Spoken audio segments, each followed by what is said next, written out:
Hello, everybody. I just realized I did that thing, that I always do where I go live and then realize that I have to introduce it. I just haven't prepared at all. But hello, everybody. This is the live show for City of Dragons by Robin Hobb. I don't anticipate this being a long one today just because this book is very short. Yeah. But thank you guys for all joining to watch. I'm joined by Ashley and Mel. We have Mel here today. Link in description if you want to go check out her channel. Thank you for having me. You are welcome. Thank you for joining. Yeah. You're going to save us with this conversation. She's going to save us with this conversation. Oh, we get an exciting new perspective. We reread it a hot minute ago. Don't put that pressure on me. But yeah, we'll start off with Mel. You can introduce yourself. Tell everyone who you are and what you like to read, etc. I'm Mel from Melanor Reads. I read everything, but my favorite is like high fantasy and probably thrillers and fantasy romance. So Becca, basically. Pretty much. Yeah, pretty much. Oh, Fifi's back. Hi, Fifi. Hi. So if you want to do, Ashley, do you want to start with your rating, basic thoughts, that kind of jazz? So I will give a disclaimer that I barely remember this book because I read it a month ago, thinking that this live show was going to be much sooner.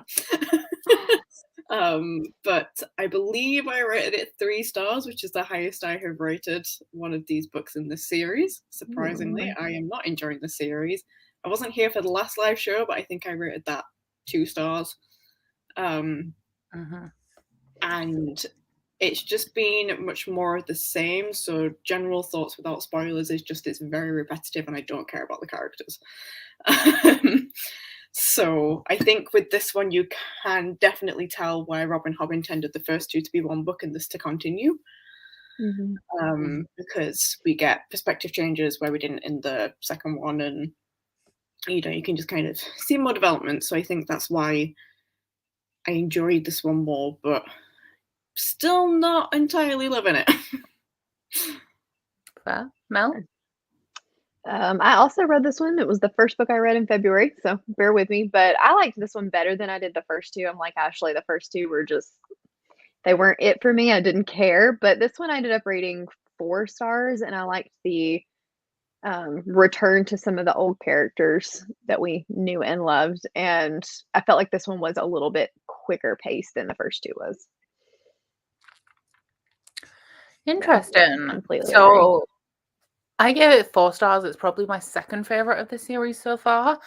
I kind of agree with you, Mel, on the pacing, but I don't know whether it's anything to do with the pacing or whether it's because this book is 15 chapters. They're all like 25 pages. That's fair. It's a very short book in comparison to the rest of the Realm of the Elderlings books.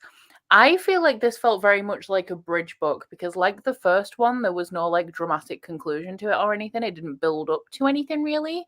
But it kind of just put everybody in place for something to happen. That's all. Like it just moved everybody around, ready for something to happen, and then it ended. We did get a little more lore in this one. Yeah, a little bit. I think so. That's pretty much all you're going to get for non-spoiler content. Yeah, sure. We have a lot of different ratings in the comments. Let me have a look what we've got. Yeah, there is a wide range. 4 different pacing. 3, nothing much happens. 4.5. It's interesting because we have a lot of people. It's like some people are like, yeah, I really like this one more, and then some people are like, nothing really happens. 3 stars. Yeah. Oh my god, the teeny hornagers! I forgot about those. 4 stars for faster and shorter. Yeah, middle book syndrome, definitely. Yeah, second favorite, but the bar's very low. Yeah. Yeah, this is the weakest of them so far for me, anyway. Yeah. It's interesting because I find it strange that this was split into 4 rather than combined into 2. Like, that's how I feel like this layout should be in terms of Robin Hobb. It's like you've just said, Becca, where it's like this one was moving everyone around to get to where they need to be. That's largely what the first 300 pages of all Robin Hobb's final books are. So it seems like she just did that, and they took that out and put it on its own. So when they split the first one into two, it's almost like they just chopped the start off the last book. Yeah. And made it its own book as well. So it's, just like, it's really weird. Yeah. It's a weird one. We also had the weird thing to me about this book as well is that it was so much shorter than the rest of the ones that we've read in the entire Realm of the Elderlings. But we also had the reintroduction of the characters from the live ship traders.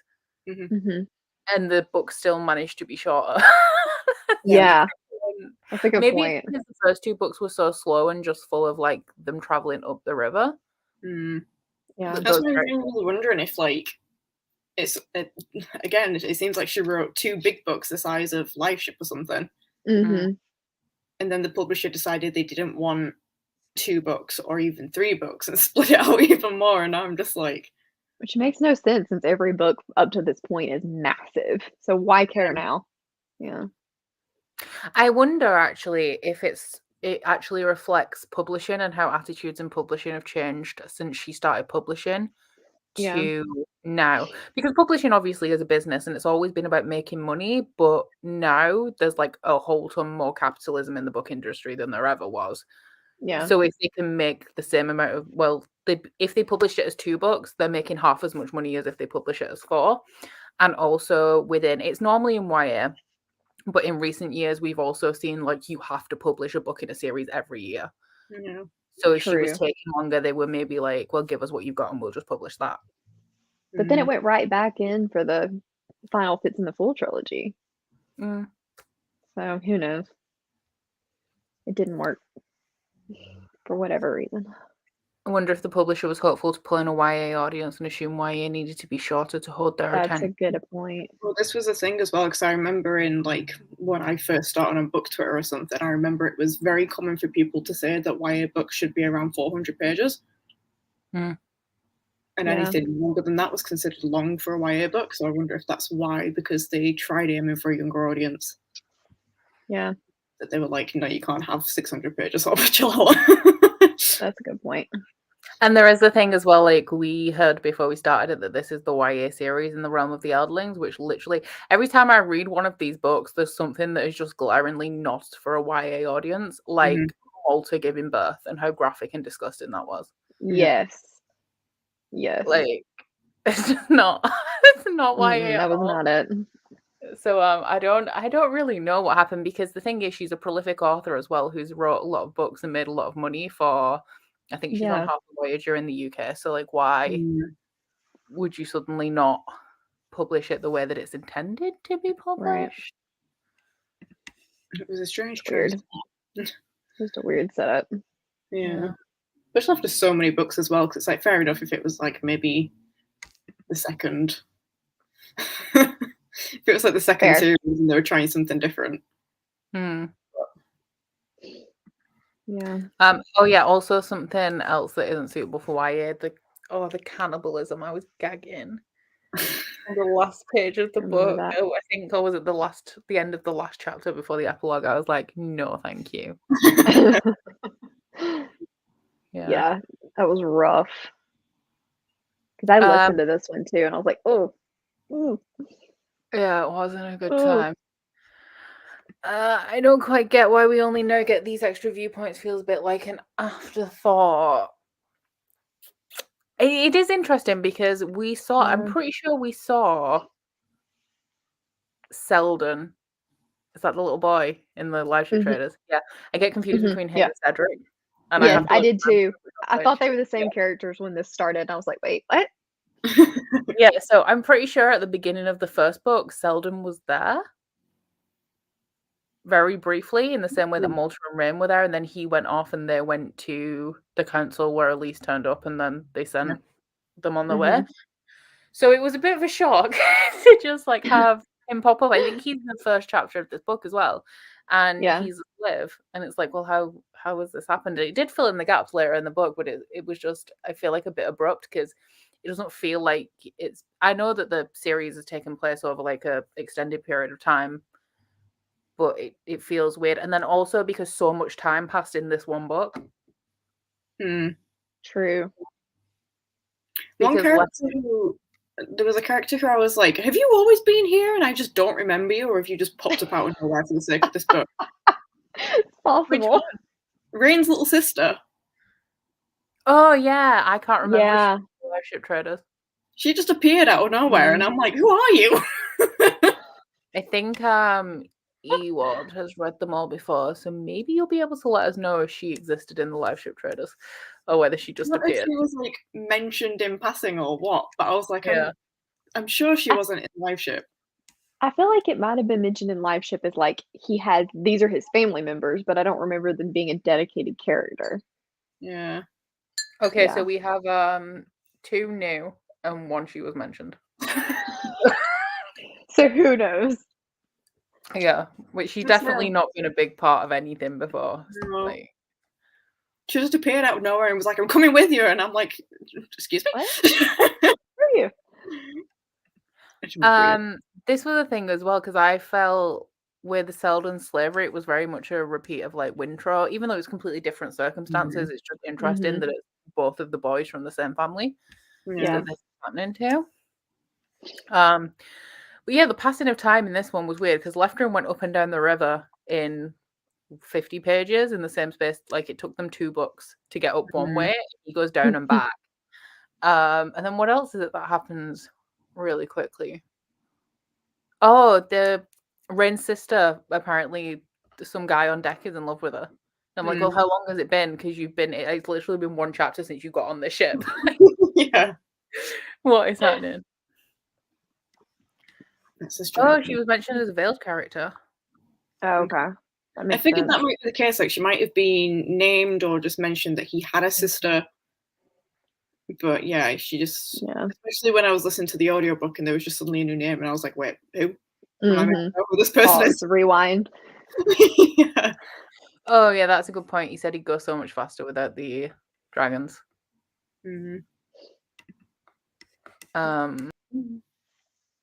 Oh. Hi, Becca. You yeeted yourself out.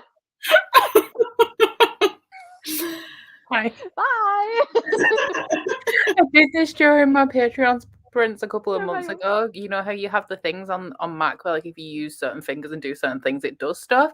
I just keep swiping back a page. I just leave it on live show. Yeah.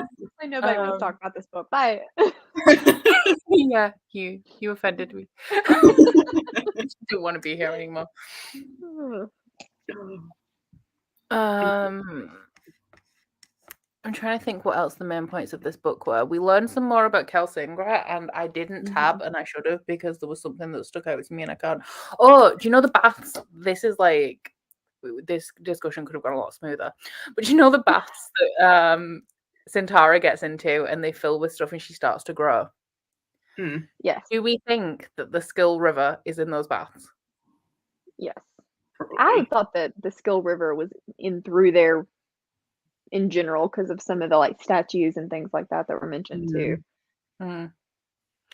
Because I was thinking, I know that they keep mentioning the well, and was it Icefire who broke? He says right at the end that he broke the well. Because no, he hasn't been. It's Tintaglia went and broke the well because it doesn't have the silvery liquid in it anymore. But I was thinking it was during that chapter that I thought that maybe whatever that silver thing is, which is what we're assuming is the Skill River, was in that, and that's how they're all growing. Yeah, that would make sense. Well, I think we're kind of assuming at the minute that the silvery, watery stuff is the skill, like where the magic is coming from, which I still think spread around the duchies with the water.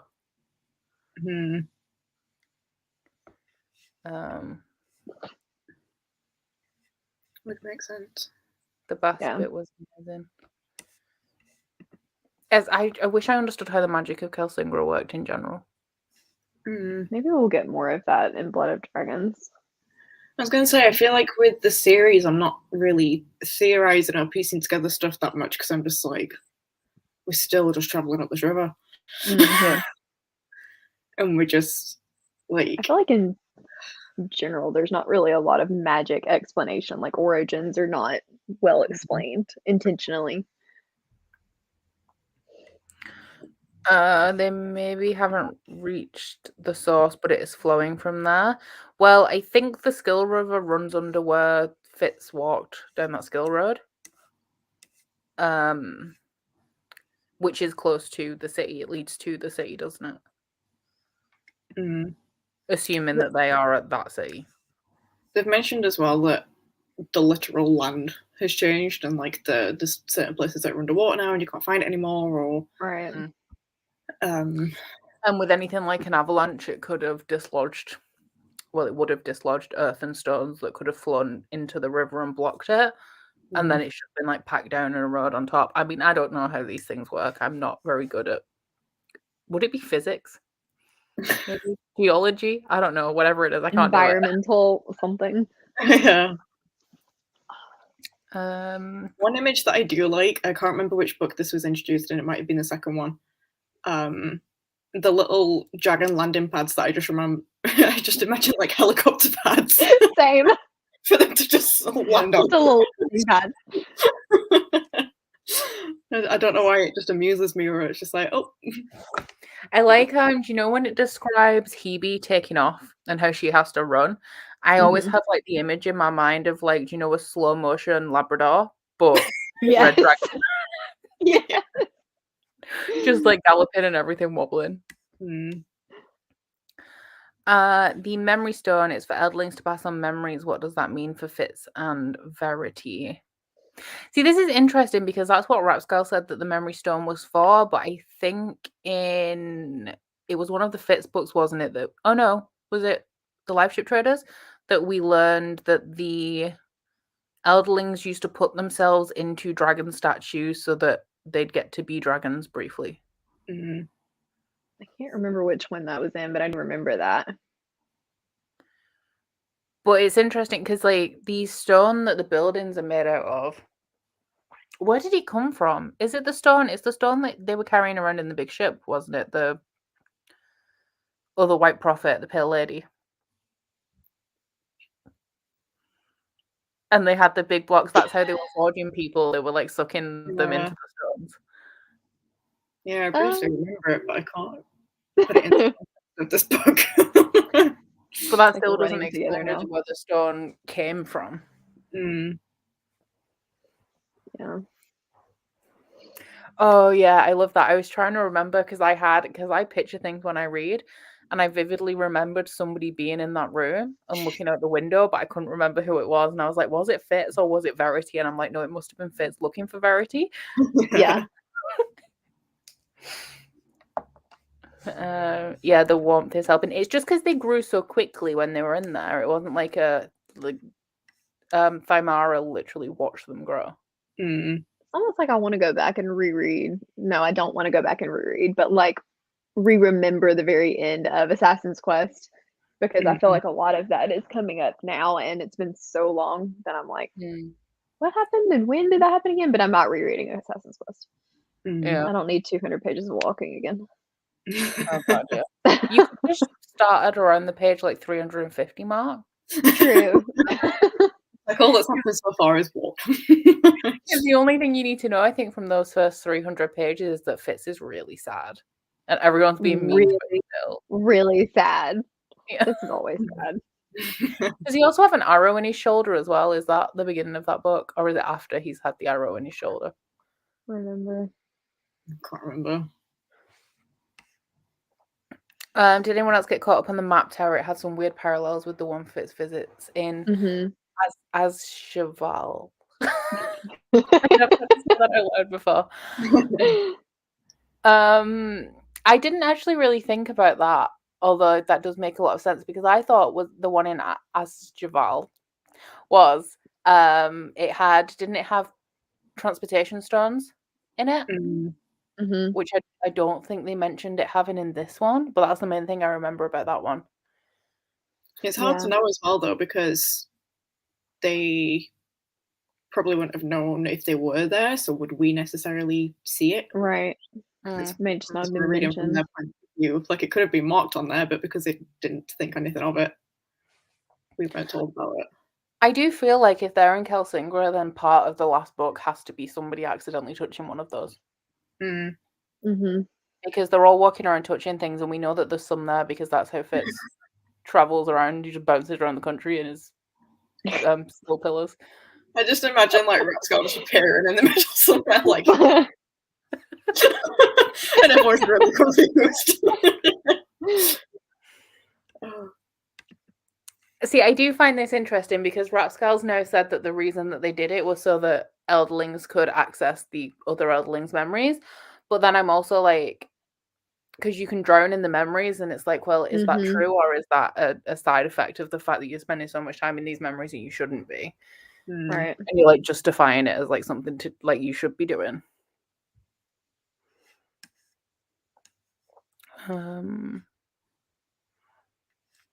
Yes, to this, the same natural disasters that buried cities mess with the rivers. Yeah. Bex has a good point about the skill stones. Oh my god, I'm so behind on this. Do you think skill stones are meant for Elderlings, and that's why it messes with Fitz so much because he has the skill but isn't an Elderling? Possibly. Could be, because it's the same sort of magic, I guess, and I'm just like, what is, besides travel, like, who would need to travel everywhere? Because otherwise, what's the point of them?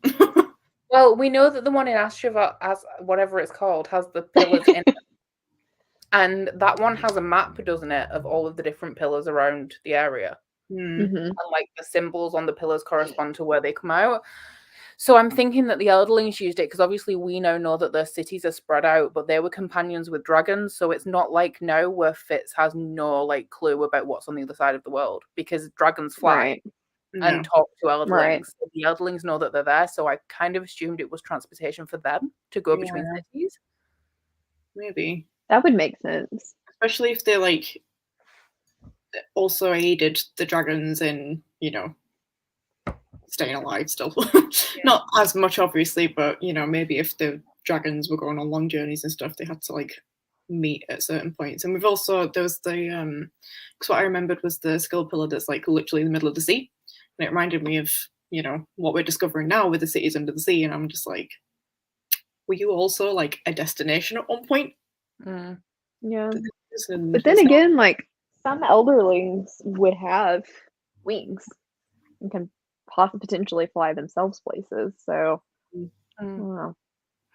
I think as well the Elderlings, I assume, would need to have access to Treehog or Treehog because that is where the serpents cocoon with the passage into the sea. Because when they were talking about it as serpents and live ship traders, they were talking about they had like one specific place that they were going to. Yeah.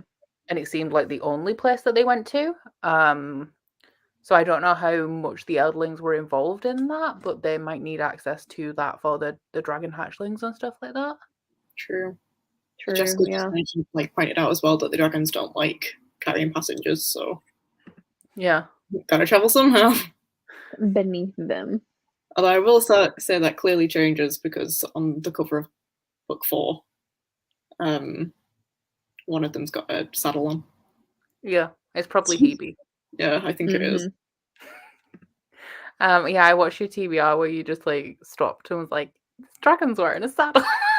It's really cute how it's on there. I don't know. I hadn't even noticed that. It does look like a red dragon though, so I think it is Hebe. Yeah. The book's all the way over there, so I don't know. I'm ill prepared. I don't have either one of them. Could the dragon in memories only be a thing for non-Elderlings because dragons weren't around and people didn't realize they needed to be touched by a dragon to be able to handle the memories? I still don't feel like we have an answer about, because we're assuming, well, we know that the skill and the wit are tied to the dragons, and the Rain Wilders are touched by the wilds because of being in proximity to the dragon casings and stuff. But I don't think they have the magic, do they? But we know that it all comes from dragons, so like what's the difference between like the Farseers who have the skill, and the Rain Wilders. Like, why don't they have the skill if they have the proximity to dragons in their own river? Unless it's just not one and the same. River. And then also the scaling and things like that.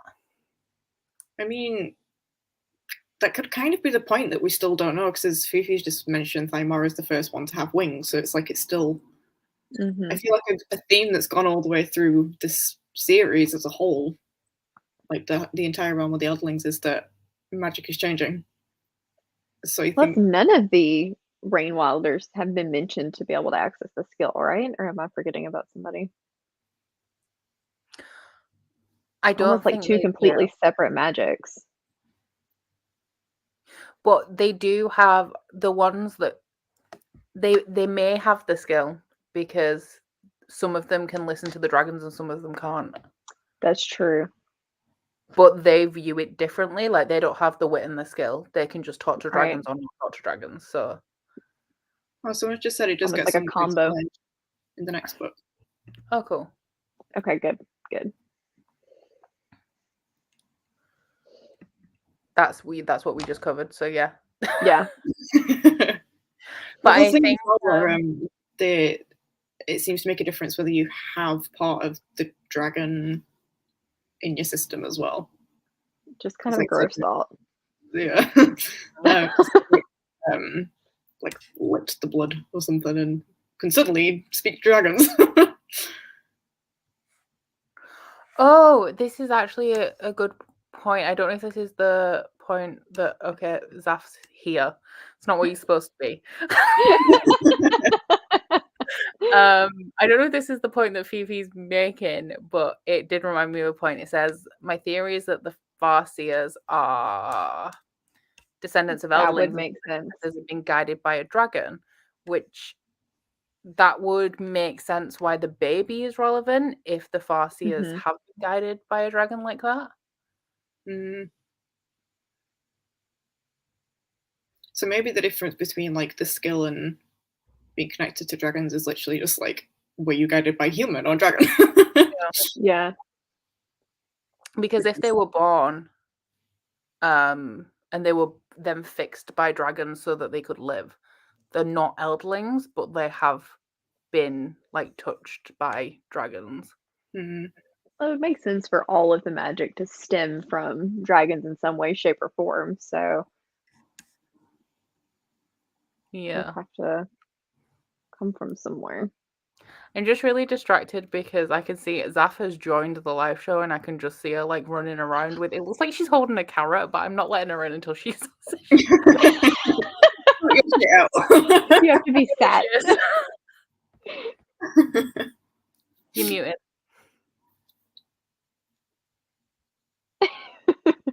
It's still muted. Hello. This is way more fun with no context. Hello. This is the messiest. You know what? Maybe I shouldn't have turned the light on. Don't look behind me. Hi, everyone. How is everyone today? Hello. I didn't like this book. I didn't care for it at all. After the last one, like, I think I said the last one was like my favorite in the series so far. Like, I was really, really into it, and like how grown up the dragons and everything feel. Like, I like this, but it's like last time people were like, "Oh, I don't feel like anything happened," and I was like, I didn't mind it, but this time I just feel like nothing happened. But, okay, so that's my vague thing. Okay. We have a question for Zaf. You okay, I just got back from seeing Tasman in a play, and then I came back to London. Then I had an injury flare up. Oh. I'm good. Anyway, how's everything? Hi, sorry I'm late. How's the back? So I don't even know where we were up to now. I was distracted by Zaf running around. Magic. Yeah, we were talking about the difference in skill and dragon connections and stuff. Oh yeah, Farseers are descendants of Elderlings, possibly as well. The skill comes in variation, like someone being able to slight influence people or be like nettle and thick. Yeah, true.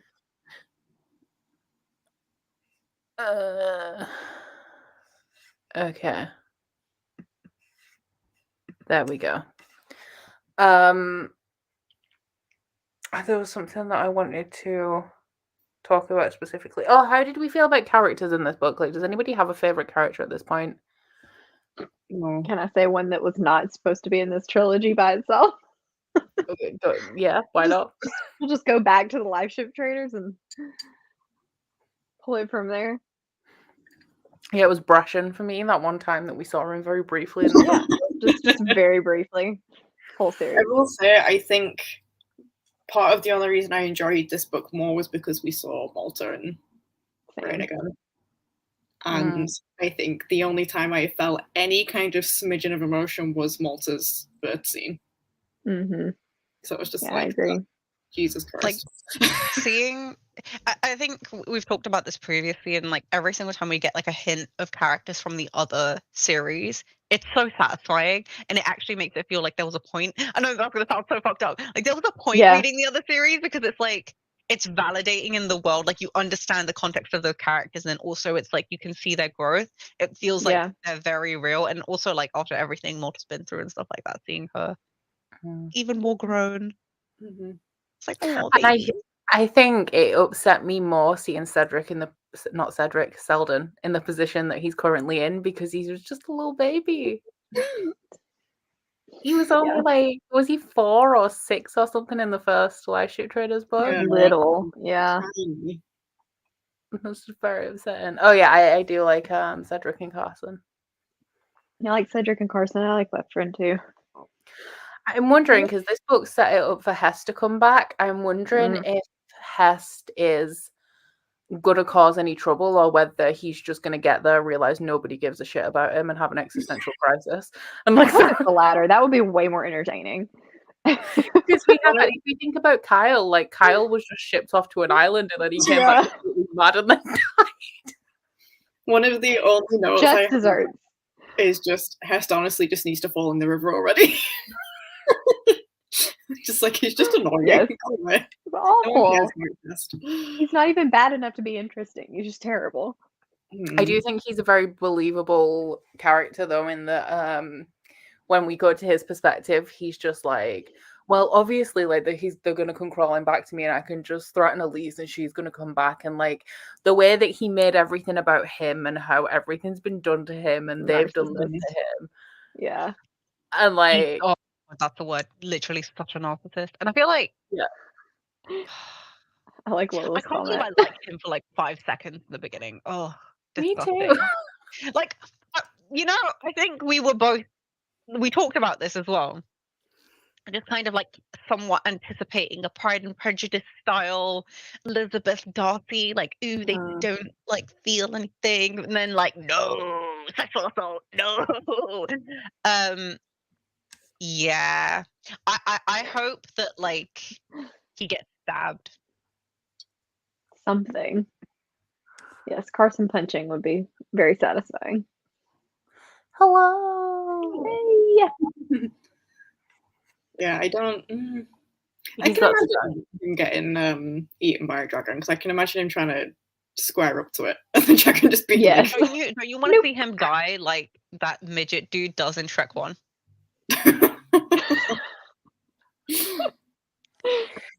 Because there's also the people who are coming up to essentially plunder Kelsingra, and Leftrin made a point, and he's like, it doesn't matter if they do follow us, because what they're going to see is not what they're expecting to see, so it's all going to be fine. Like, all of the dragons are going to learn to fly very soon.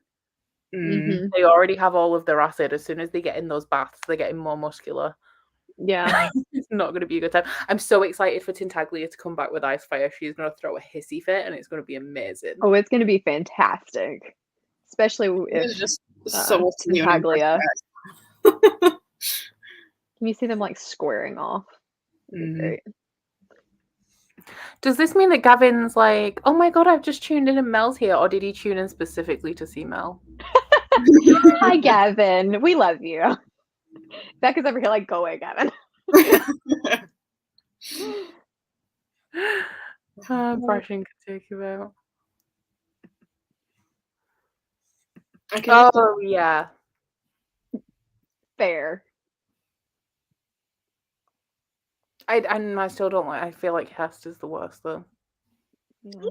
They always do that, like in books where you have like an asshole character and it's always his dad. Like they're always like, this is the origin of the asshole. It's like Draco and Lucius all over again. But like this time Draco is irredeemable. I was thinking more Tywin Lannister style. Oh yes. Yeah. Ooh. That's a good one. I feel like their personalities and their goals kind of align as well. He just wants dominant. Like I understand this trope of male domination, like where they want to dominate in one field and it always comes out in like this repressed sexual way, and you know, but like, it's always nice to see women come out on top of these stories. But I also like, especially how much Robin kind of respects women. Like I think about Elise and I'm like, oh, my baby, and like, especially like the female dragons and stuff like that, how empowered they are. It's just like, it's satisfying to see what happens to these kind of men that feel like they can just dominate their way through life, but also it's so trash because I'm pretty sure we've all encountered men like that, and it's just very tiring to have to see another man come in and just be a dick. How do we feel about Thymara in this book? It's kind of, well, not non-existent, but just she's kind of like around. I would say like she's the main character of this book, along with like Elise. I actually really liked her in the first book, but now she just really pisses me off any time like I have to read her perspective, because she's just such a negative Nancy. Like anytime somebody suggests something to her, she's like so offended. She's like, I can't do that. Like, why would you? Like, I can't. I've got things to do. Like, I can't do that. Like, no matter what it is. And like, fair enough. The thing where like they're all trying to claim her and like sleep with her because she's one of the only people there.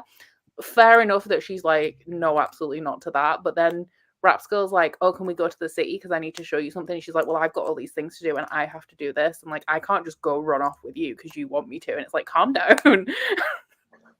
Wants to show you something cool. She took what we said last time too seriously.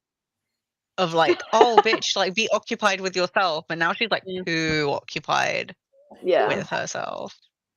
It's like one of those things where like you ask, oh, what have you got going on? Can you do this thing? And they're like, this is actually everything I've got going on. So I thank you, peasant. I feel like that showed a lot as well with the whole wing situation, because like she gained wings and was like, well, I'll never fly. And it's like, well, what have you got wings for then?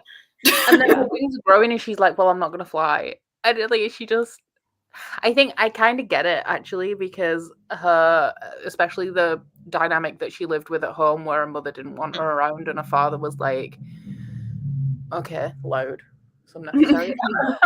Her father was like, oh, I've saved you, but you can't do this and you can't do that, and like you have to be productive, otherwise they're gonna want you gone from society. So I kind of get why she's like that, because she doesn't want to. I guess she's never expected any more from her life than what she had. So if new things are introduced, she's like a bit overwhelmed by it and automatically thinks that she can't have a new thing because she's not allowed the experiences that other people are. If that makes sense. Why are you making us sympathize with her, Becca? I don't know, because I still don't think so. But I was going to say, because in the last book, one of my main thoughts about the characters was that they all seem to have like a one thing that they keep coming back to, and like that's the defining character trait. And Thymara's was, but we've got rules, we're not allowed to do that. It's just like, that's a valid point. But also I feel like she's learned so much about pride and ego from Centaura. Centaura is so prideful. And like, I think especially with how the last book ended, we saw how they mirror each other. And so like the same kind of restrictions that Centaura kind of had of herself, like her pride pushed her through. So I'm just kind of curious as to like if Thymara will finally have a bit more pride for herself in like a not fucked up cocky way, but in more so like, oh, I'm gonna have pride in myself, I'm gonna try, and it's okay to fail because then you just try again. Like as you guys said, like you have wings for a reason. Like, just feel like we should start seeing some of that though, because I don't know, the character development in this series just seems to be moving so much slower than what we're used to. Because character development is like one of her defining traits to me. The reason I read these books, and I'm like, okay, where is it? Because I see Malta's, but you had 3 previous books to give me hers. So where is this core group? Where's their development? You know? I feel like the character development doesn't have as far to go in this series as well, because like with Malta, she was the worst. She was horrible. So she had like a lot of like very dramatically ended in a different place than she started, where like for the majority of these characters, in fact for all of them, it's just about them learning to live. Because they've all had something hold, like even down to Elise and Cedric have always had something holding them back, and now they can like decide what they want for their own lives. So I don't think it's as interesting to read. But then it should be inspiring, but I don't feel inspired. I think, like, I totally agree with you, and I also feel like because we have these character arcs that already to some degree feel complete, it puts you in a bit of a weird position, because it's like Elise is obviously navigating her own knowledge and how her experience with dragons in the city and stuff. And we see that grow more and more, as well as like her understanding her own ignorance. But it's like her whole being held back by standards and society and her ex-husband, like that was already resolved in the last book. So now it's just like the physical like finality of that. It's like the actual arc itself has been complete. We're just seeing her exist. Obviously, Thymara still has to go through some more character development, but I just feel like everything's just so much longer than it needs to be. I agree with that. This could have been a duology discussion before, because if it was shorter, would it be believable? Would it be impactful? But then also you're like sacrificing interest for believability. True.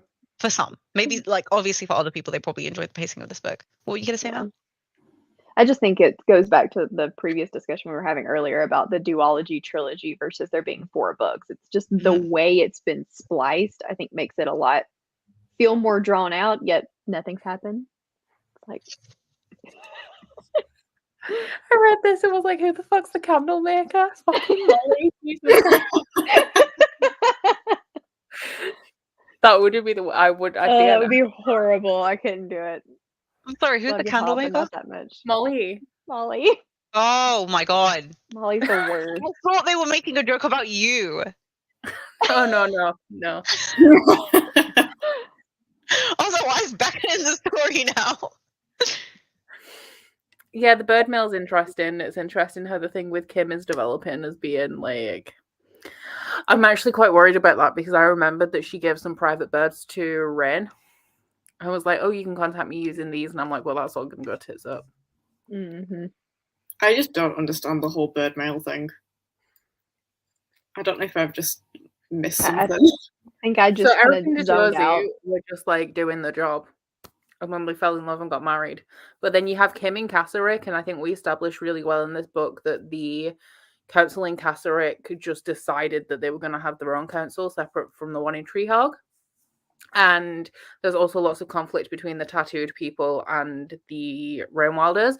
And we found out, I think, in this one that Kim is one of the tattooed who works for this new council in Kasserich, who clearly is working for another agenda and is sending her own birds on the side. But why? Like, who's she working for? Why is it zoned out during a lot of that? Well, no, Rain has the birds, and he thinks he's got a good deal, and that he's going to have quick communication to Kasserich through Mel. But I think Mel is it Mel? Kim. I just like took Mel's name and was like, Mel is evil. How did I get put into this story now? Kim is taking that information and doing something with it. But Kim who's she sending it to? Spy. Yeah. I clearly missed something when that happened. Yeah, I'm just like, some birds have been poisoned, or shit. It's like really surface level. Oh yeah, no, Kim is a man. My bad. No. Oh my god, yeah. What did she call her? She called her something bitch. she call her a dragon bitch or something? Yeah, again, I think I zoned out during all of that part. It was very offensive. I think I just don't. The whole learning of the political situation in the rest of the world via bird mail just clearly isn't going well for me. Same. See, it's like I don't skim them, but I read those letters really quickly, but I seem to be getting what I need to out of it. You're getting way more than I do out of it. I think maybe it could be a case of me doing it audibly. Same. Kind of not seeing Same. like reading between the lines and everything. It's just like they're just I have to do Hobb audibly though. I can't physically read Hobb. I zone out. Yeah. Oh, I don't like the audiobook narrator for Hobb. I don't like this one. I don't mind the guy, but between them. For this series, they keep switching audiobook narrator, and I'm like, stop it. Oh god. One of them sounds really young and one of them doesn't, so I'm like... For us, it's I just the try one to that do did the the live audiobook, shows. but I just... Oh, there we go. Scale-faced, boy-chested lizard bitch. Is That's what a long insult. Okay. Well, now I just need to go back and read all the bird mail. It's like I love how invested I'm getting in this, because in one of the letters it said that they were going to move to where Eric lives, and Eric's from Bingtown, and she was worried about having to be veiled all the time because it's Bingtown, and I was like, oh no, honey, I remember don't go that. there. Like he should stay in the realm. Don't you go to Bingtown? Like I'm having none of this. And then they did decide to go to Bingtown, not Bingtown, the Rain Wilds, and I was really happy for them because she wouldn't have to wear a veil. What do we think is going to happen with our boy Seldon then? Because like I'm really concerned about him. Where did we leave him again? We didn't leave him in this position, but the last page of the last chapter was the Duke of Chelsea eating a piece of his shoulder. Oh yeah. Oh, I don't know. They thought they could get some kind of healing thing. Yeah. Right. From the dragon people. But it actually does kind of make sense, actually, because for him to be an elderling, he assumedly has Tintaglia's blood, so if they take his blood, it's dragon blood. Yeah, at least in And part. also, I had the brainwave that the reason why they want the dragon parts is because it will make the Duke of Chelsea an elderling. And that's technically, it doesn't provide like healing magic or anything. It transforms him into an elderling. But do they know that? And also, does it? Because don't they need a dragon to be there and actively do it for it to work? But do they know can kind of passively do it, but it's going to end in not a good time. Not going to end in a good time. It might just go scaly. Probably going to die. It's fine. He'll probably think he's going mad like Cedric did. Yeah. That's the thing, because everybody in the Rain Wilds is just kind of scaly or got claws or something because they don't have a dragon to activate. I'm kind of scared. And it actually makes them live for a shorter amount of time. It doesn't extend their life. Yeah. But do they know that? For Seldon. Afraid he's gonna end up being a hobsob. I don't think you're invested enough. I'm only invested in because he's little baby Seldon. I'm scared that he's gonna be like made into like a prostitute. I think they'd rather eat him. Oh, yeah, okay, that's what they're focusing on. That was disgusting. I don't know. I guess it's just because he's like, because he has that dragony stuff and like they're using him. I'm just scared he's just going to be used in like other ways. Possibly because he's a slave, so he has no rights right now. Yeah. I've read. I accidentally ended up with a themed reading vlog this week because I'm reading 3 dragon books and all of them have slavery. Yeah. Yes, they do. You were right. Yeah. Just like this is a recurring unintentional double theme. Yeah. And it's like big parts of it as well. Like it's a big part of this and Justice of Kings, and there's hints of it in this. I don't know how much it extends yet because I'm only 50 pages in, but yeah. Everyone in the comments is again mentioning how the Duke's potentially going to change in like a horrible way.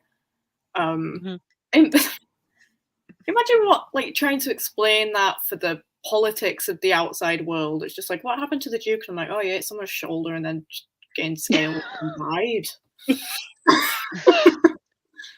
Also, the guy who's delivering Seldon to him, like, do we trust him in what he said to the Duke? Because he said to the Duke, like, he thought that this guy was going to betray him. I can't remember his name.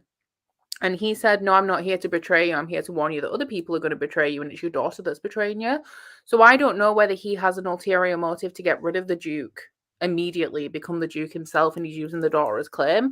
Or I don't know whether he sided with the daughter and they're trying to get rid of him to then bring the daughter's rebellion to fruition. I don't know. That's a good point. I almost feel like it would be the latter, but I would say only if the blood of the dragon is strong enough in the Elderling to do the dragon stuff. So only because the Elderling is a vessel of the dragon blood. Yeah, and only if the dragon was like, yeah, this sounds like a good idea. I'm going to bless this. Well, I presume we're going to hear a lot more about this in the next book with it being called Blood of Dragons, so it's just like... Yeah, also, like, I'm curious as to how all that will tie in with, like, the whole memory stone business. Like, just more healing techniques, more ideas of culture. I feel like that all could become more and more insightful. Again, she's, like, showing things naturally, like, with a realistic progression and stuff, but I'm just looking forward to, like, big-ass revelation. Yeah. Give me answers. At this point, I'm just like, memories for everybody! Something I do really like about the live ship and Rain Wilds versus the Fitz books is that the answers that we want from each series is being revealed in the other one, but because of the cultural differences, you have to dig through what's being said to find out what's actually being said, and I do like that. Annoying. Killing me. Like, I'm like, give me answers. It's like satisfying, but also there's just so much to read through to get those answers, and I'm just like, bitch. Becca, we need a House of Sky and Breath theories only for the Realm of the Elderlings. I can't. I'd have to reread the entire thing. I still haven't read them. Please don't talk.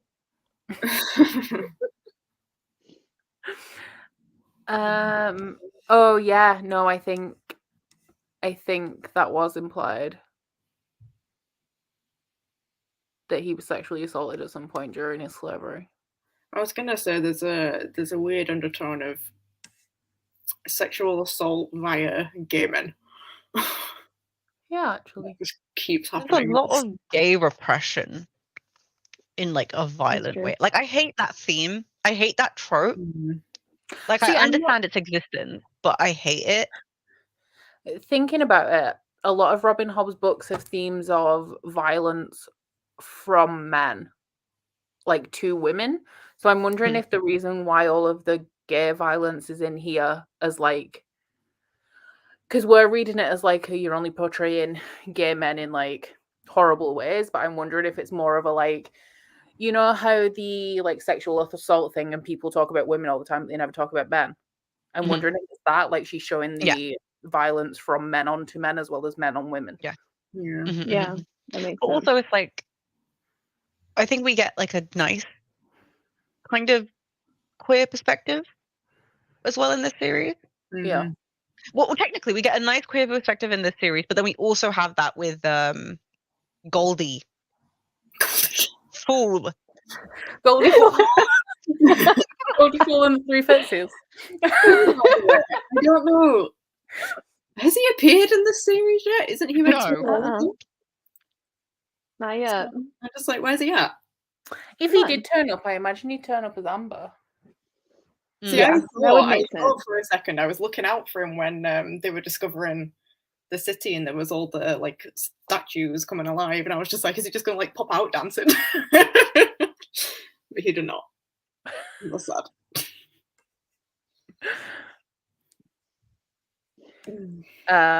Molly thinks that the Duke guy is working to his own ends.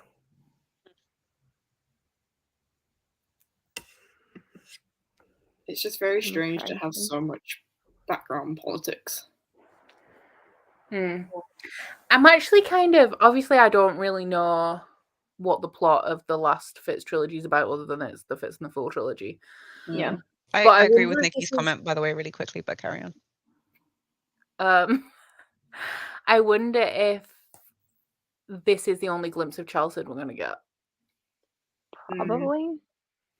Or whether it's relevant to the last Farseer trilogy, because we've heard about them a lot, but we haven't really seen them aside from they're in the background doing whatever it is they're doing. This is the first time we've really had... I mean, Wintrow was there for a little while, but not like... We always hear about the Duke of Chelsead, but we've never seen him before. Yeah, I don't know. I feel like it's going to be more in this one than they'll Fitz in the Fool trilogy. She gets a cameo when someone accidentally slips through a pillar for like half a second and like makes eye contact with the Fool and then goes back through again.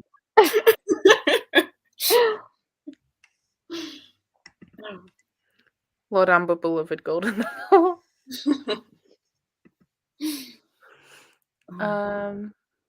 Wait, after this is literally the last series, right? Yeah, although I believe that she's writing another one about something that we're not allowed to know about yet. Wait, everyone really? has promised that there is a point.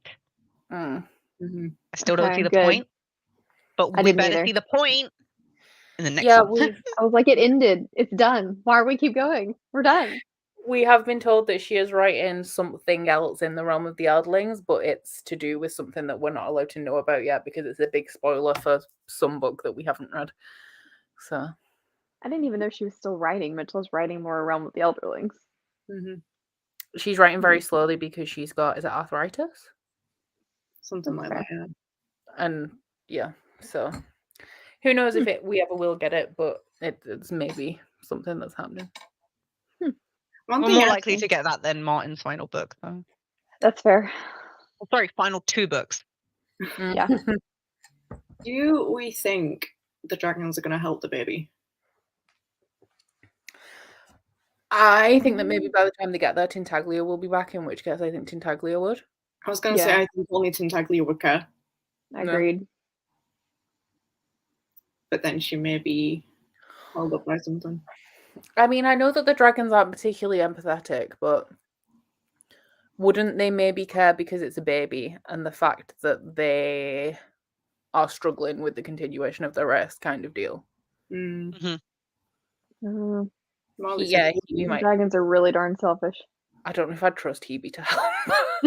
It's like they have kind of already opened the gateways to talking about like dragon relationships and sex and the continuation of that lineage. So I feel like also like I just feel like by extension, like I agree with you, Becca, like I think it is just going to be more so in a selfish way that they would care. I don't know though. I agree that with whoever said they were pretty possessive, and so I don't know if any of them are going to feel like they have the right or the authority because they're Tintaglia's elderlings. True. Although she is on her way back, so. True. Oh, something. What do we think Zentara did that Hebe couldn't in the city?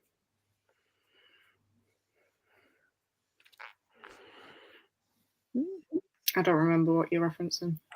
When Zentara went into the bath started to fill for her, and Rapscale said that him and Hebe had been in and nothing had happened, but they lit up the entire city.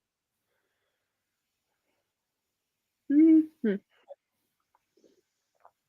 don't know, actually.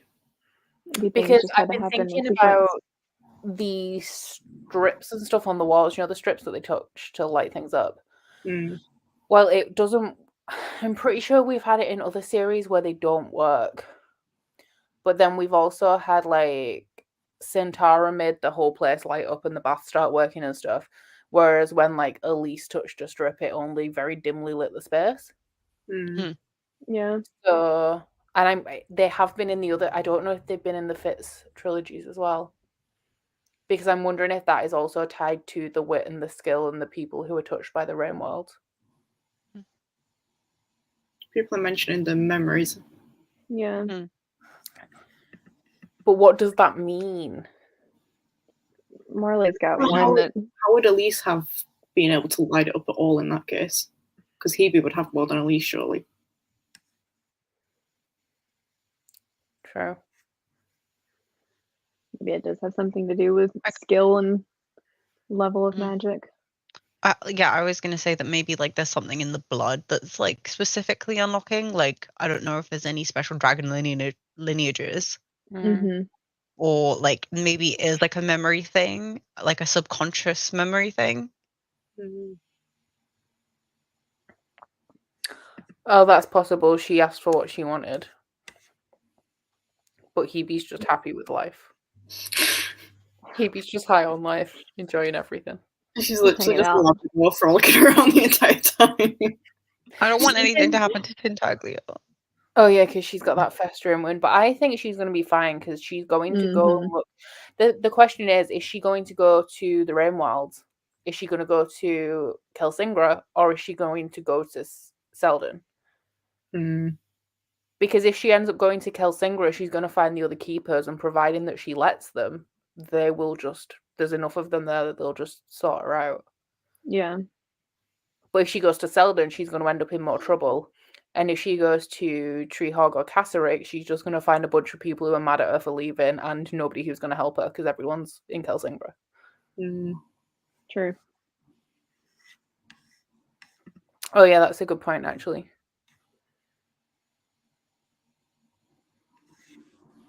Would the dragons maybe, like the dragons that aren't Tintaglia, be indebted to the keepers because without Tintaglia, Malta, Seldon, and Rain, they wouldn't even exist?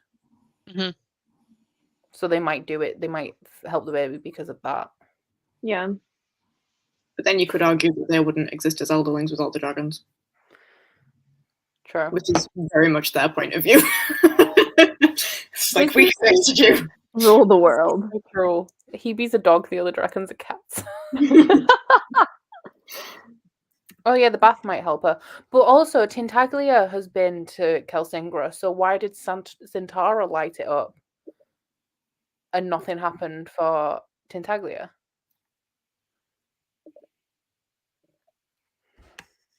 The math ain't mathin'. I agree.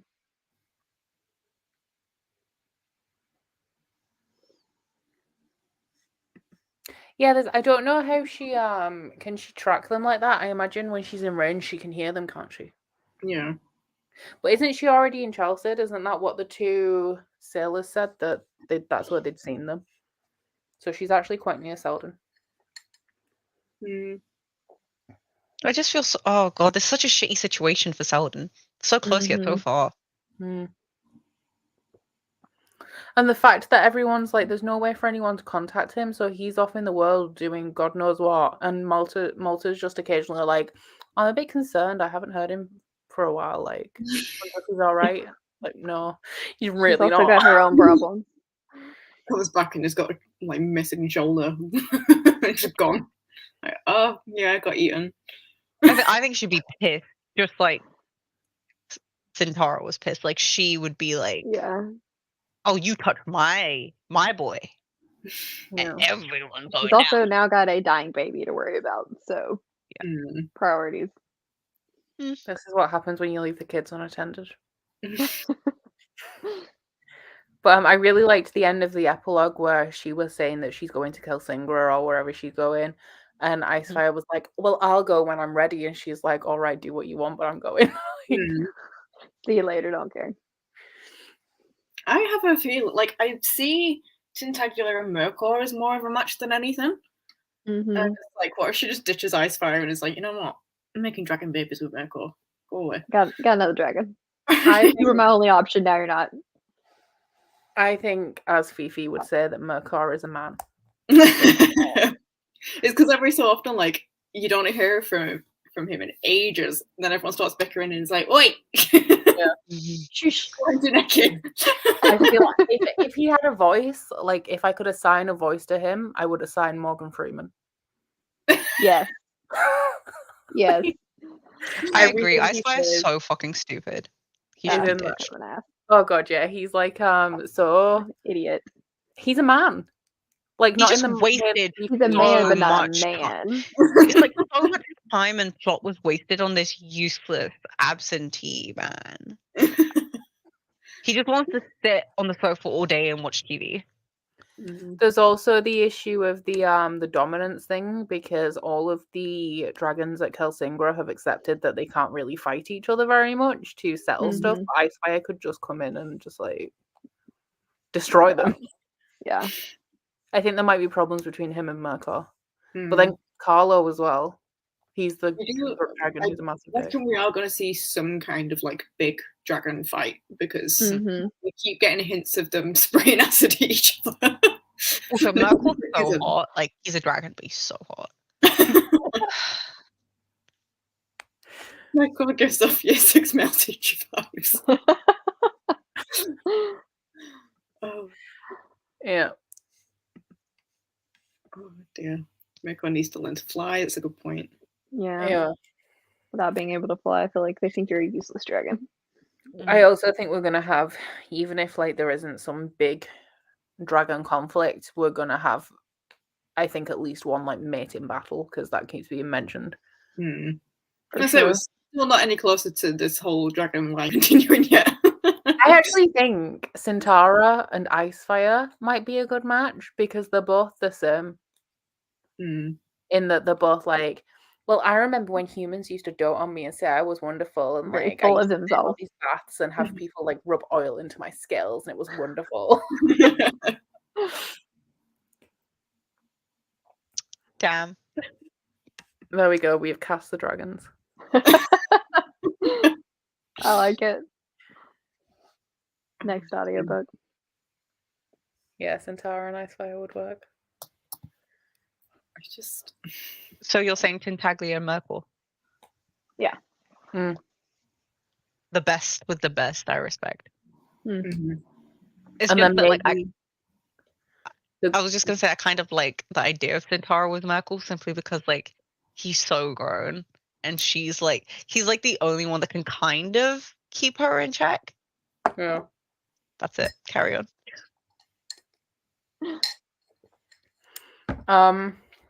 It's interesting actually, because we've just been talking about Carlo as well. Like, he's taken a bit of a back seat now that Gref's out of the way.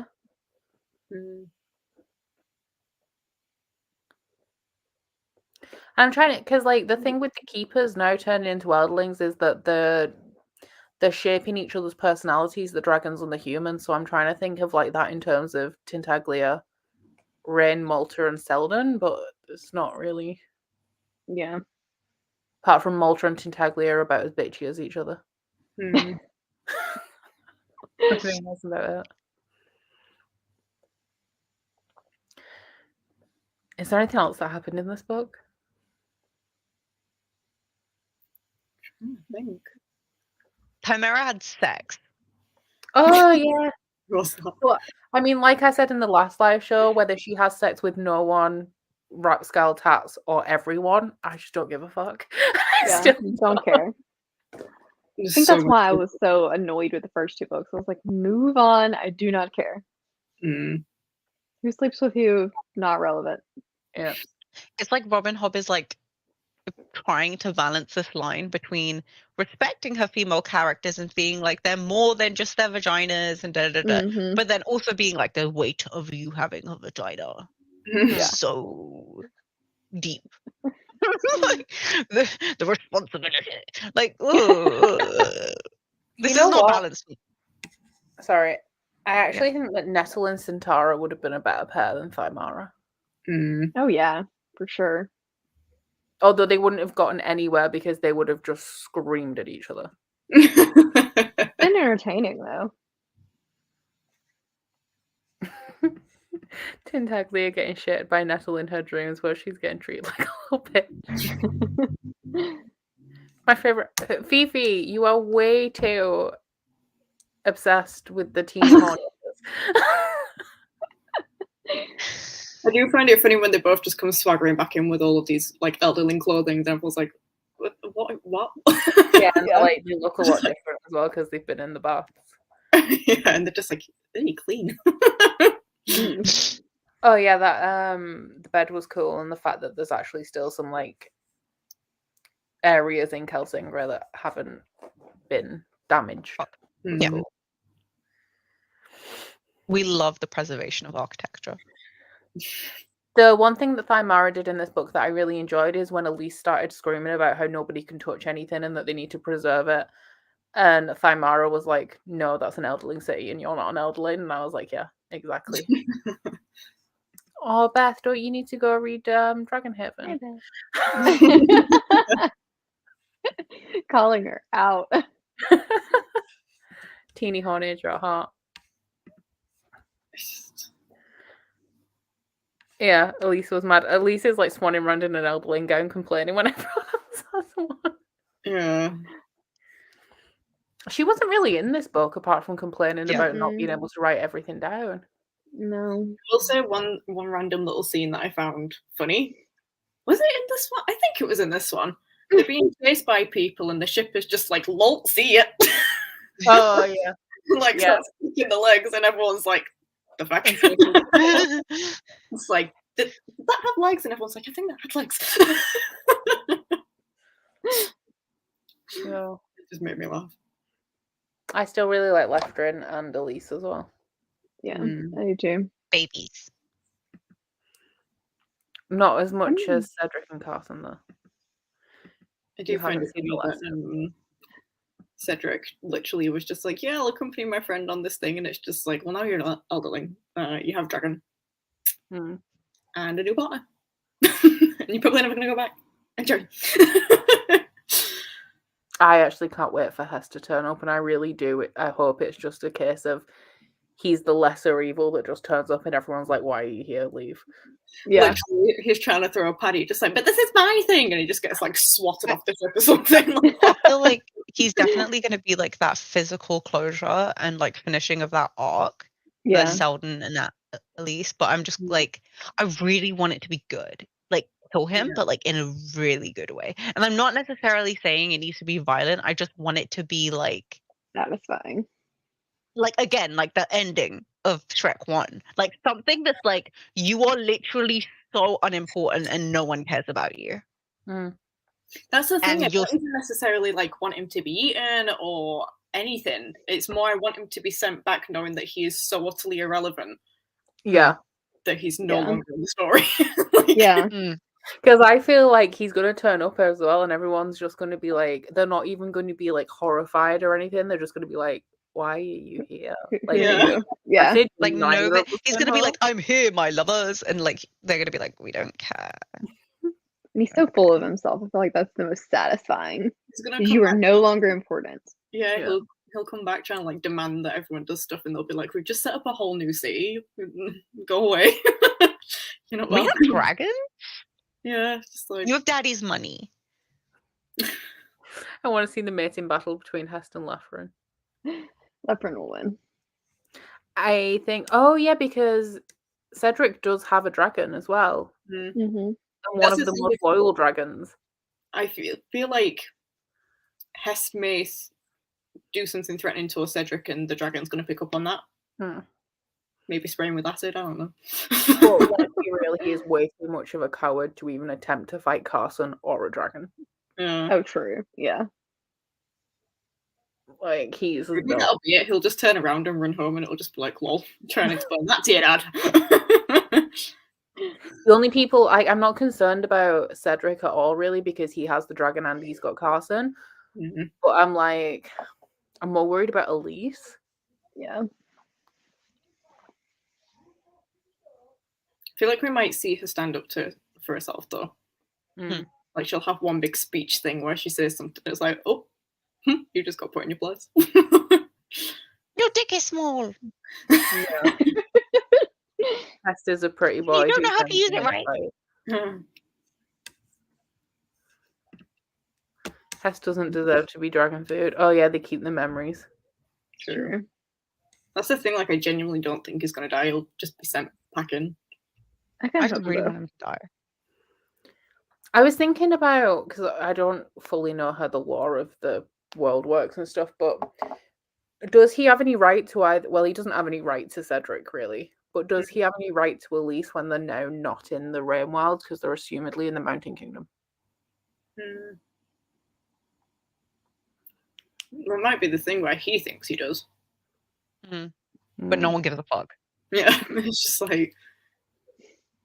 None of And, your and if they try to take Elise, obviously Thymara's going to be like, get your hands off of my slave. That is my Yeah. keeper. I need to because I'm so important. I have a coochie and we rule here. So yeah, I can't picture Hest in the Rain Wilds at all. No. I could just imagine him showing up like so disheveled and still trying to like claim his authority over everybody there. Especially because he genuinely thinks that he owns a part of the new season. He's like Cal in Titanic. He's Billy Zane in Titanic. Oh yes! I want to spit in his face. I'm just thinking about near the end of Titanic where he turns up and he's all bedraggled and he's like having a showdown with her and she's like, no. I do think that Elise might be the one to send him packing. I hope so. Mm-hmm. I think Cedric's more likely to be intimidated by him than Elise is. Mm-hmm. Yeah. That's the thing, because Cedric actually cared. Just wonder if it'll be a point of contention between Carson and Cedric if he doesn't react the way that Carson thinks he should. I would even say that Cedric was more the victim of abuse than Elise was because it was a lot more psychological and emotional with Cedric than it was with Elise. I mean, like, he did for Elise it was an exchange, but like with Elise it was kind of like the idea was an exchange and she kind of knew it was going to happen, but like obviously not the way shit happened. But it's like, I agree with you, like it's like on an emotional and mental level a bit deeper because now he has to learn to undo all that trauma for his future relationships. Meanwhile, for Elise, her relationship with Lefton is just new as a whole. Yeah,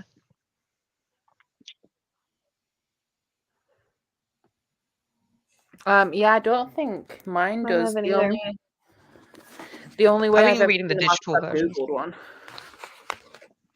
Yeah, no.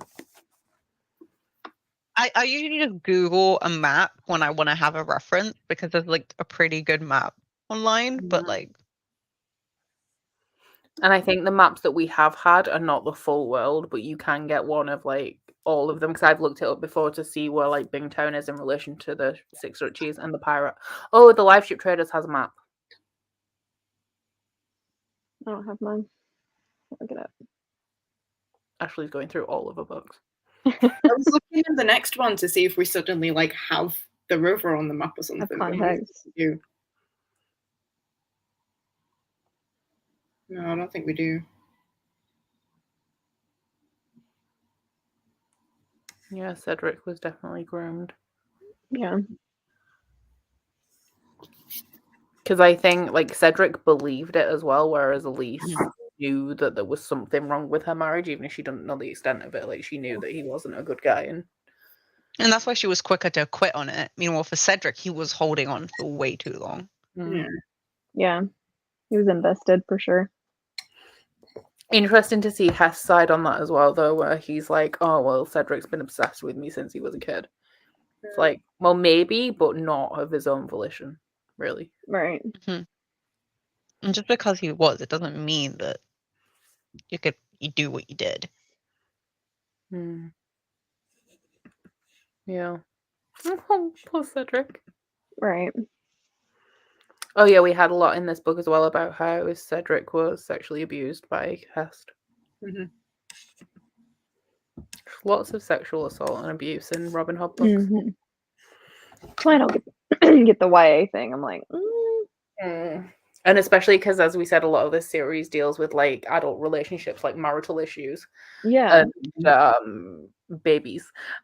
series of Thymara. Yes. There are so much more discussions about carnality and the sexual conditioning like people go through as they're growing up. So that literally this is like the most adult kind of conversations she's been having in all of her books so far. Like as a conversation, it is the most adult. But like, so just because the characters aren't. But then it still doesn't make sense because Fitz was a baby when we started following him. Yeah, but like exactly, but that doesn't change the fact that it's still an adult book. I know, but that's why I don't understand people would come into the Rain Wilds and say this is young adult when they've already read the first Fitz trilogy and wouldn't say that's young adult. Like I completely agree with you. I don't. Character ages does not make are you going to tell me that Game of Thrones is for kids when we get like perspectives from like meanwhile like a 14-year-old who, by the way, has sex with a guy who's like 30 years old? Yeah. Sex, she says, but not only that, word, but you have to read live ships before you get to this point. Live ships is certainly not YA, so why would you suddenly market this to YA audience when they wouldn't have read the first trilogy that's necessary for this one?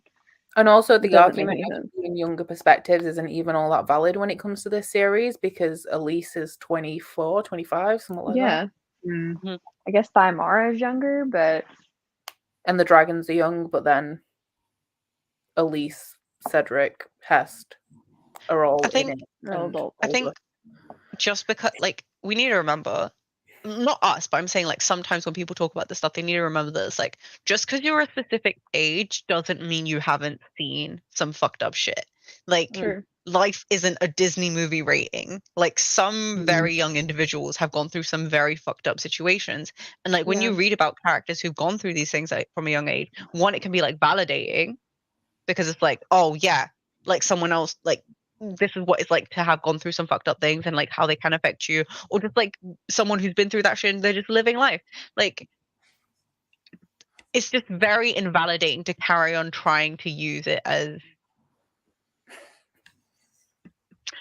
fucking tea. But yeah, it's just like really invalidating to carry on saying that like a character's age defines their experiences. Yeah. Do you think that the people that the Fool descends from interacted with Elderlings, or so little we know about them? If the Farseers were guided by dragons and Farseers on a throne is important. I don't know, because there's so little we know about them. Yeah. I can't even remember what they're called again. I'm still stuck on the memory stone thing. Like, I wonder if there's like a future stone, and that's how like the Fool knows. The White Prophet. But I like, obviously, like I said, I don't know what the last trilogy is about. I'm hoping we get more about the Fool in that, but then maybe not. The White fits in the Fool, so yeah, sure. I love this. In AskQuest, we saw a white with the rooster crown. Yeah, I was thinking that the thing where Fitz thought he saw the Fool in a rooster crown, it wasn't. It was just a white. So could the whites be Elderlings? Maybe. The amber thing makes me kind of see it. Oh, another Elderling line. Yeah, the rooster crown was in this. It was I think it was one of the statues in that really creepy place where Elise went that started dancing. I fully imagined in that scene, you know, the Charlie and the Chocolate Factory with Johnny Depp in, and you've got the weird like puppet show that opens. Wow. I wonder if Sintara went in there, I wonder if it would like animate properly. Because Elise made it out like, oh, it's only got a little bit of power in it. And I'm like, well, I don't think it does. If the baths are it's like, where are the baths pulling that water from? I'm assuming the river. Yeah. But what they're heating it with? Magic. Romskull was on an AskQuest. This is true. I'm trying to find separate profit race. But they're so mysterious, because aside from the fact that we've seen the rooster multiple times and we've seen a rooster we don't know anything, and we know the Fool and the Pale Lady, we don't know anything about them. The only reference to them, because like as we've been saying, you can like kind of cross-reference the Fitz books with the live ship books. But aside from that one rooster person, there's like no obvious reference to the whites. On one of the jugglers, and I was screaming. Yeah. I think I'm gonna sound like a bitch. I like how realistic and everything the books are, and I like the journey and stuff. And like, this is completely separate to my being like, what's the point of the series? But like, her world is really interesting, but her world building carries on leaving you wanting more. And sometimes it's really unsatisfying. Yeah. Like, I don't feel like we get many answers, and it's like, I'm okay with not knowing some things. I'm okay with reading between lines, but I feel like so much feels so incomplete. It's like frustrating.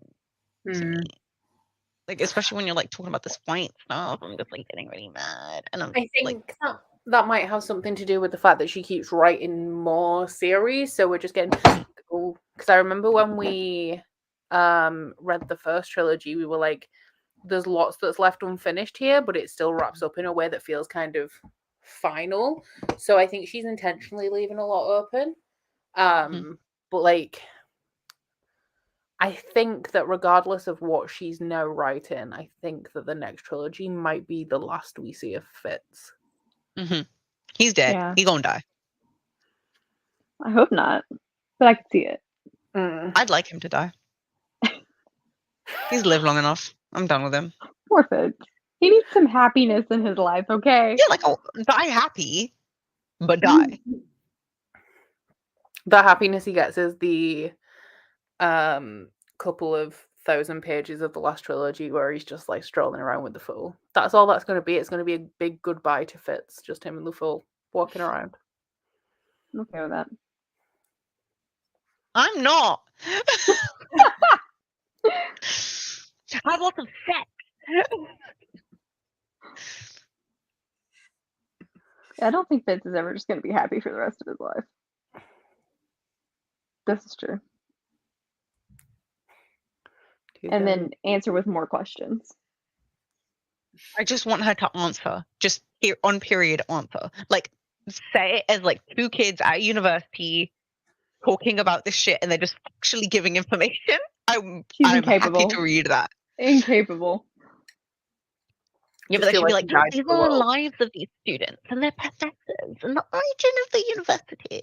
Like, everything would be dubious. And the last trilogy is going to be about the homeland of the Fool.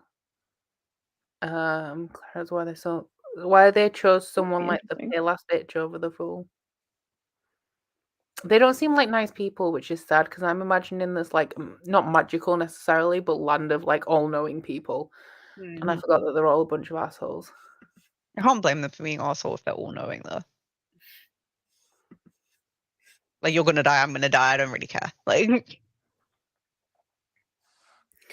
I don't want Fitz to be happy. He thinks his happiness lies with that candle. I love how Ewald won't even say her name. Oh, Molly. Again, every single time you say candle maker, I'm just imagining Becca. Oh, so is Ewald saying that Fitz's happiness is not with me? I have a lot to offer Fitz. I have hot water, electricity, the internet. I have a cat. I'm not sure how he'll feel about that, but we can get him a dog. But he'd just start turning into a cat. You'd never have to wonder what he was thinking again. I mean, true. Hopefully Molly dies. These type of authors need to leave a list of answers for readers and those. It's okay because he's got it covered. Like he'll finish all of them. Finish all of the series. And then write about 4 more books on top of it. Yeah, Brandon Sanderson finished off Wheel of Time, and then he also, in the last 2 years of lockdown, he's written 4 secret books.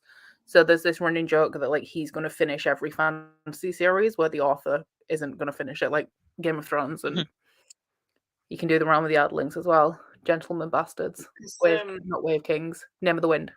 I was going to say he was friends with Patrick Rothfuss, so everyone's just like, go on, get writing his book. Oh, he defended him, didn't he? He was like, our writing process is very different. Yeah. So he was like, even if he calls him Pat, so he was like, even if Pat wanted me to, I couldn't do it. What? Like, I'm so excited to start reading Sanderson whenever I get to it, just because it's like, wow, an author who actually publishes books. Yep. Crazy. And in a timely manner. Like, okay, I think he goes a bit too ham, but a bit too ham. That makes me sad. I like Sanderson's world building because he just gives you like 100 pages at the beginning and just spits all the facts at you, unless it's Stormlight. And oh god, there's the way Sanderson. There's no secrets with Sanderson. Everything is laid out in the page. It's just us as readers is too stupid to find the relevance in it. Yeah. So when it comes back later, it's like, oh my god, everything is relevant. I didn't think about it in that way. Everything, yeah. It's great. Anyway, I think that concludes the live show for City of Dragons. I'm not sure when we're going to be back. I think it's going to be either the last week of this month or the second week of April. So like it'll be like the 9th of April.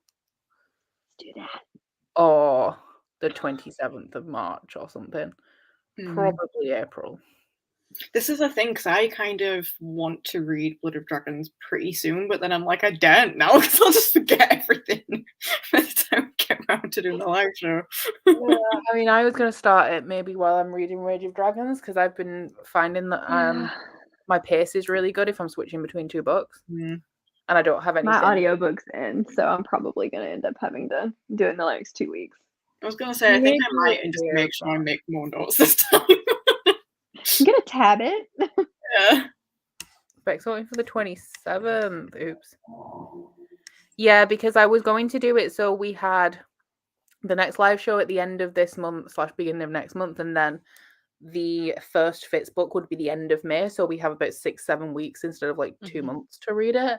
Yeah. Because the live show should be the second week in May, and then the next time we'd have the next live show at like the normal time in July. So we'd end up with slightly less than 2 months for those 2 books, but it'd end up working us back on track. So we will get back on track soon. It's just the very last weekend of May, I'm at a book festival. So we can't have the live show then, and I don't want to bring it any sooner than that because the book's so big. Yeah. Why would it be in May? Would you want 2 months? No, for the first, it's about doing this next live show so that we still have enough time to read the first of the next Fitz books without it being, because that's a much bigger book, but without getting too far off track. Yeah. Well, I'm currently free on the 27th and the 3rd, so claim one. 27th, right? The live show is going to be on the 27th because I'm in London on the 3rd. I will say as well, that's when the time zone changes, so enjoy figuring that out. Oh, we always do something on that day. I don't think it's until like 1 a.m. though, so I think we should be good. Yeah. Our time zone's already going to have changed. We changed next week, so. But then it gets really confusing because I have to work out what your time zone is. And like there's normally 5 hours, but there won't be 5 hours because one time zone's changed and one hasn't. And it's a whole thing, but 27th. 27th is Mother's Day and Fifi's birthday weekend. Yeah. 27th would be perfect for, I don't know what FBSG is. Fantasy book something. Final book support group. Oh. I saw it mentioned further up. What's final book support group? Steph's readathon. It's like a support group for people who can't finish series, which I mean I can't relate. That'd be me. Book clubs are really the only reason I finish series. Like I'm terrible. And I have no excuse. It's just my toxic trait. It's just my own schedule that fucks me over and Bookopoly and stuff. Otherwise, I would finish series because I actually enjoy it. Yeah. Oh, I like it. I'm just a procrastinator, apparently. Yeah. I love how we just decided it was the 27th and it's like either be there or don't. Not around this time. Okay, well, that's it from us today, guys. Thanks everyone for watching. Thank you to my wonderful hosts, especially Mel for stepping in at the last minute. Bye. And yeah, the link to all of us is in the description box, but especially Mel. I love it. Thank you. I love the jazz fingers. Can never have too many jazz. I was going to say I can't do it without just looking at me. Like... I have no nails right now, so don't look at me. Okay, I'm ending the live show.